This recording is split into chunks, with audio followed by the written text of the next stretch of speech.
This is the whole upper caste pro-corporate ideology of the Bharatiya Janata Party, which is what Hindutva is. If you're a Hindu, you're automatically a patriot. If you're a Muslim or a Christian, you're up for sedition charges. Your presence in the Jahangirpuri was a big political statement. 365 days a year, 24 hours in a day, and every day in the week, there'll be some communist against different types of bulldozers. There will be always discussions about, Sangha Parivar is doing this or the BJP is doing this and this is affecting some section of the society, this is affecting the minorities. But when you take the entire actions of them, you can see that they are actually destroying India itself. It's all over the media. Reva, India's Home Minister, dekho, what a big-hearted man, he's eating with a Dalit. Shame on him. They will build a Dalit identity, but that Dalit identity will remain within the framework of Savarnas. They're selling India. Yes, all the public firms are. They're selling. It's the Maha sale of India. Do you fear another Babari Masjid might happen? He spoke about the Jagannath temple and said this was originally a Buddhistic place of worship. It was destroyed and a temple was built. Now, do we say that destroy the temple now and rebuild the Buddhist place of worship? Tactics that have been experimented and which have been successful for Sangh Parivar in different north states are altogether implied in Karnataka. This anti-conversion law, it is such a draconian law that they have brought. Obviously, basically against the Christians. They have added love jihad to it as a new clause. Yeah. So, an adult, you can neither convert nor you can get married to anybody of your choice. The hijab thing is just so appalling because basically you're making the right to education conditional.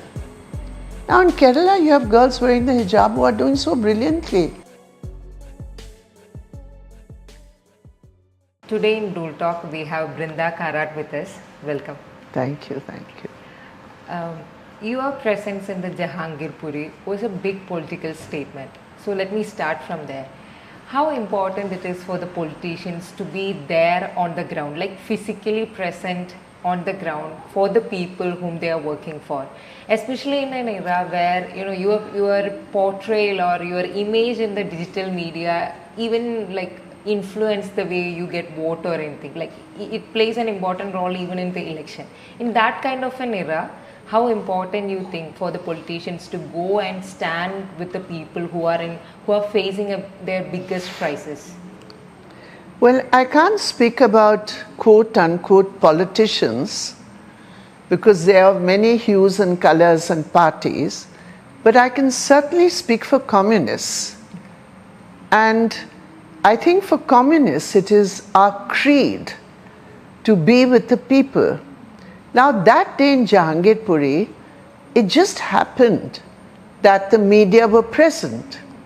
Otherwise, somewhere or the other in India, 365 days a year, 24 hours in a day, and every day in the week, there'll be some communist somewhere in India who is standing with the people, fighting with the people, on behalf of the people, against different types of bulldozers. May not be a machine, but yes, a bulldozer. So I think it just happened that day that the media were there. But I think that's what communists do, don't they? That's what communists do. Okay. This incident also, it bring out the memories of the Gujarat riot, where I heard and I read from and my colleagues told me that you were there in the forefront when the Gujarat riot was happening to help people when the camps were set up. Yes. So, how, do you see a connection, or when you were in Jahangirpuri, where you was reminded of those times? Like, what was the Well, when experience? you speak about the Gujarat genocide, because we called it a genocide, that was the blatant use of state power, which was mass violence, including killing of people in the name of taking revenge for the tragic Godhra deaths in the train fire, as you know. In Jahangirpuri, in Madhya Pradesh, in Uttar Pradesh, the present use of religious festivals to spread hatred, to provoke a clash, and then in the name of that clash, to arrest one-sidedly and selectively. See, we are for the punishment of anybody who's responsible for a communal riot. We don't care which religion it is or what. If you're acting in a violent way to provoke people to clash, certainly you have to be punished. But that is not the case. Here's a deliberate provocation, and you then selectively arrest and terrorize, and then you bring a machine to bulldoze houses, to bulldoze shops, to destroy livelihood. So this is a whole new method of the BJP Sangh Parivar, which I believe is very, very dangerous, because it assumes that because you have been elected into power, you don't need reference to a court, you don't need reference to notice, you need reference to nothing except a sectarian ideology. So that is the difference, I think. You really mentioned about, how Sangha Parivar is acting these days. What I think, or like what we normally see, is that about the Sangha Parivar actions, like there will be always discussions about, Sangha Parivar is doing this, or the BJP is doing this, and this is affecting some section of the society, this is affecting the minorities. But when you take the entire actions of them, you can see that they are actually destroying India itself, the image of India. There are can you please present or draw us a comprehensive picture of how Sangha Parivar is destroying India? Like, there are farmers who are not getting what they basically deserves, or there are laborers, there are trade unions, every basic rights of a Indian citizen is like snatched away, and there are communal rights happening, and our economy is already collapsed. Like, the whole India is destroying. So can you please tell us how you perceive how Sangha Parivar is destroying India? It's trying to, it's trying to destroy India. Yeah. But fortunately for us, they still have, as far as parliamentary democracy is concerned, in spite of every single dirty trick in the book, including electoral bonds which conceal the huge amounts of money they are getting directly from corporates, the Sangh Parivar and the BJP still have a minority of votes in the general scenario in India. They haven't reached even 40% yet.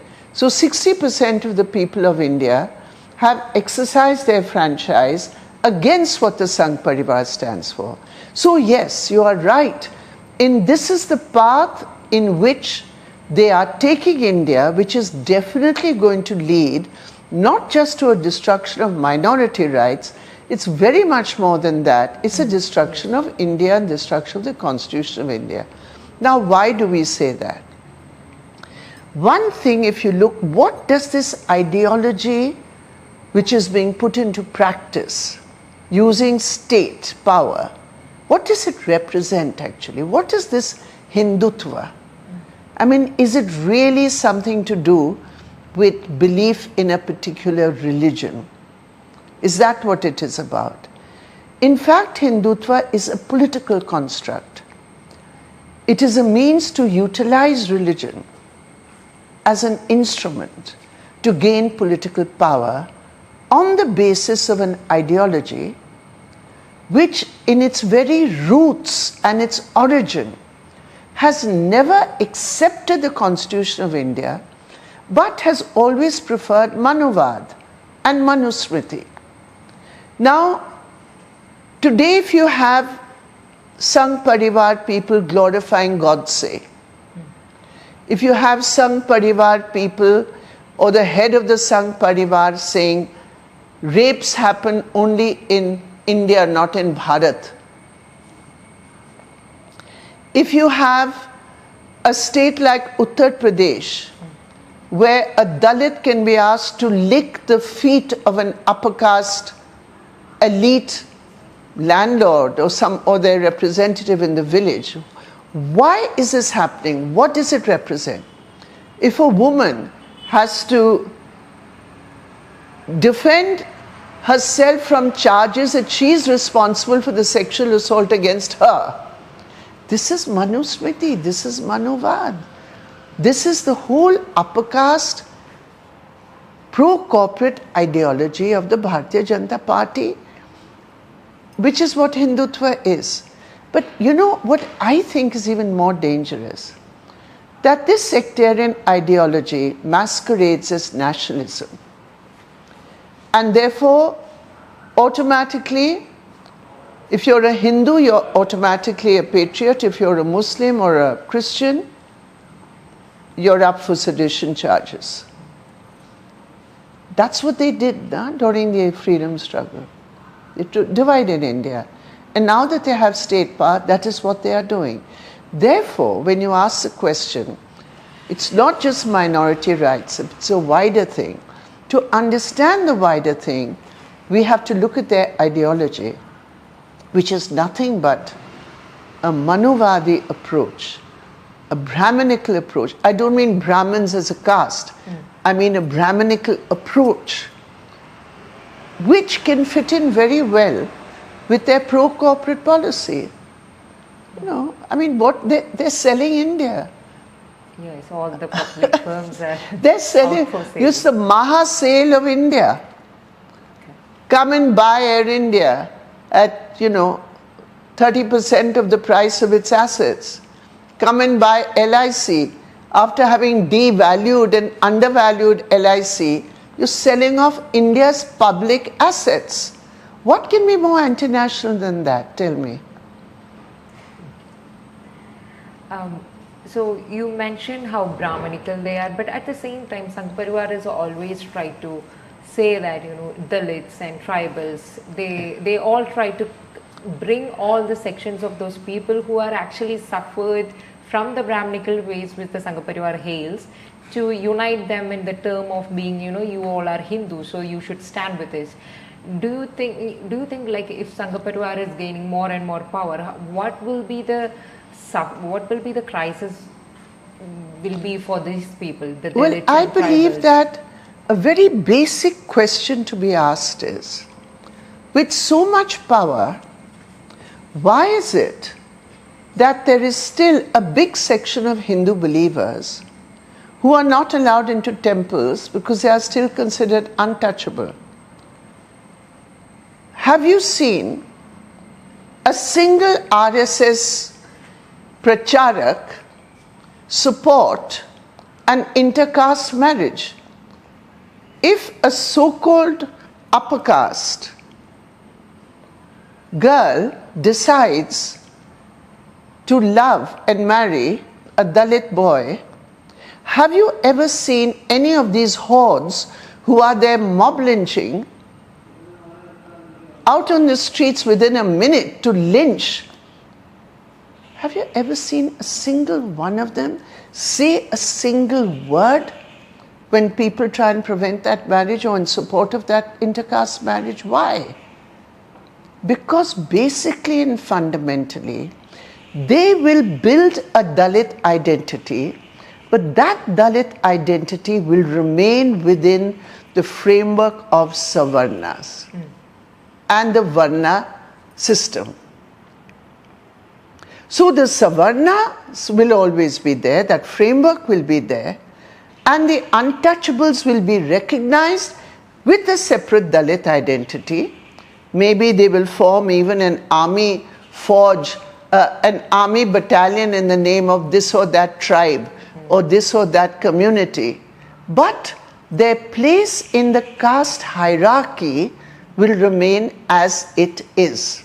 So you preserve the caste hierarchy, you preserve the worst practices of casteism, except when Mr. Amit Shah goes and eats in a Dalit house and it's all over the media, re va, India's home minister, dekho, what a big-hearted man, he's eating with a Dalit. Shame on him. You have to prove yourself by going, I mean, what an insult to that Dalit. That somebody has to prove that he is equal by going and eating in the house, and most of the time they bring the food from outside anyway. So as you say, identity politics within an overarching Hindu identity is a strategy adopted by the Bharatiya Janata Party and Sangh Parivar to be able to have a unity while preserving the fundamentals of the caste system. So that's Manovad in the modern avatar. I think we should also talk about what is happening in Gyanbabi, or after that all the masjids and all the monuments of a long gone era is taken, and the fake claims are all over the place. Like the BJP leaders are saying they have the perfect social media campaign for that, saying that these gods or the temples were there and now we have to go in. Do you fear another Babari masjid might happen? And one more thing is that if that happens, we are living in an era where the hatred is spread more than that. So how dreadful will be that? Basically, they want to implement Hegdewar and Golwalker's and Savarkar's theory that if you live in India as a minority, you have to live as a subordinate. That's the message they want to give. Accept everything we say, accept everything we do. Live as a subordinate. That's your place in RSS India. And that, I think, is so contemptible and so toxic that every Indian patriot, I'm sure, believes it is his or her duty to fight this. Now, there is no denying it that in the course of our history, many places of religious worship were destroyed. Those who were propagating the Sanatan Dharma against Buddhism and Jainism, they destroyed Buddhist places of worship. They destroyed Jain temples. It's there in our history. In fact, Vivekananda actually mentioned it. He spoke about the Jagannath temple and said, this was originally a Buddhistic place of worship. It was destroyed and a temple was built. Now, do we say that destroy the temple now and rebuild the Buddhist place of worship? Because, as the Supreme Court said in the Ayodhya judgment, you cannot try and right a historical wrong, if you believe it is a wrong, which surely it was, by applying standards which do not conform to the Constitution of India. You can't. And therefore, we have a law called the Protection of Religious Places of Worship Act, which was adopted in 1991. It protects the status quo of all places of religious worship as it was on 15th August 1947. And that law was quoted in the Supreme Court judgment on Ayodhya. So to me, and I'm sure to a lot of people, it is quite shocking that certain sections of the judiciary should even admit petitions which are blatantly violative of the law and allow it. And in fact, I must say it was extremely disappointing to see the Supreme Court judgment which said that, without going into the details of it, it said that having a survey of a place need not necessarily be against the law because it's just a survey. I find that quite astounding, because you build all the logs to light a fire, you allow all the logs to be built and placed in a place, knowing that an arsonist is going to use that to put fire on something. So what is the sense of it? When a law is there, what is the reason for any court admitting anything and the Supreme Court not taking a strong position on it, when clearly there is a law which has been quoted by this very same Supreme Court? So there are certain things which are of deep concern happening in India, and I think that's all the more reason why we need to, all of us, stand up wherever we are and be counted. In this, all the incidents we have discussed or you have mentioned, it was mainly happening in the north parts of India. But now you can see in Karnataka what is happening there. All those tactics that have been experimented and which have been successful for Sangh Parivar in different north states are altogether implied in Karnataka. And we all know how Sangh Parivar is seeing Karnataka. They are seeing it as a doorstep to enter into the entire South India. So how do you see all those things that happen one after the other, like the beef ban, hijab ban? There is the Muslims are there, then there is that they try to attack the Christians. All those things which are happening. It's very serious, because I tell you, this law, this anti-conversion law, it is such a draconian law that they have brought. Obviously, basically against the Christians. And it's so draconian, it wants to legalize ghar wapasi. Yes. Yeah. And it encourages ghar wapasi, which means if a Christian is forcibly converted to a Hindu, that is fine. That is encouraged by the law. And if anybody wants to convert, you have to go through so many conditions, and there are so many opportunities for the Sangh Parivar to intervene, to arrest any priest, to arrest any person in the church who is involved in propagating or in discussing the Christian religion.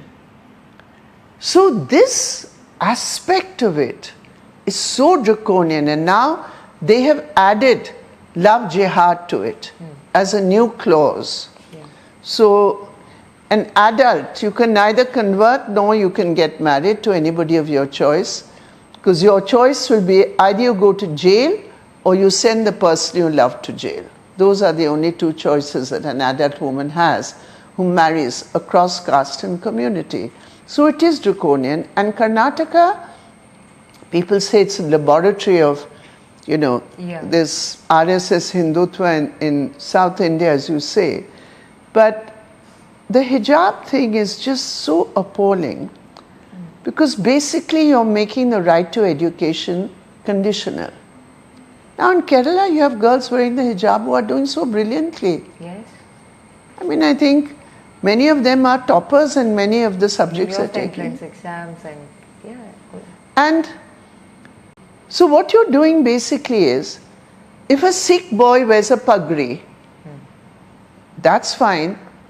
If a Sikh girl who's in 11th or 12th in a Punjab village covers her head with a dupatta, which is really quite common for anybody who goes to Punjab villages, they'll see that. It's a common sight. That's fine. But if a girl wears a hijab, she is deprived of her right to education. I think it's appalling, because you're taking away a basic fundamental right. And this is what Karnataka is about. And therefore, and now they're even changing textbooks. Yes. They're sacrificing the entire thing. Yeah. Phule has been removed, and Bhagat Singh was removed. Now they brought something back about him. And now, Basavanna, one of their greatest social reformers who was so against caste, they've written in the textbook that he first did the thread ceremony. Yes. So now all the Ligayat Mats have come out in protest against it, so now they are having to retract.